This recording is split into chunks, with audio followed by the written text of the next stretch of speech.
Assalomu alaykum do'stlar. Zavachilar diqqatiga. Kimda kim aska o'tishda ozroq muammo bo'layotgan bo'lsa, tushuntirib o'tib ketaman.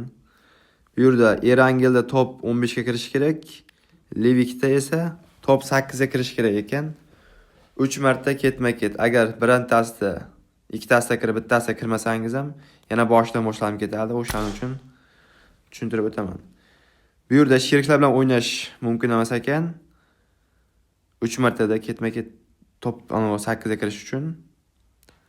Keyin mana bu yerda ptichka qilish kerak mana buni va boshlashni bosamiz. Mana sheriklar chaqirib ko'raman. Duruz ham bormaydi. Chaqirib bo'lmaydi deyapti. O shartni to'liq bajarib, keyin do'stlaringiz bilan o'ynasangiz bo'ladi. Hozir Levikka kirib olamiz.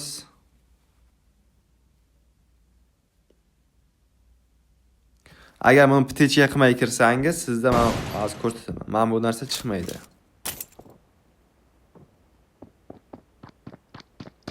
Mana shu narsa chiqmaydi sizda agar o'ynan narsani ptichka qo'ymasangiz. O'shani ptichka qo'yib kirsangiz, sizda chiqadi. Erangelda ham xuddi shunday qilasiz, Levikda ham shunday. Ptichka qilsangiz.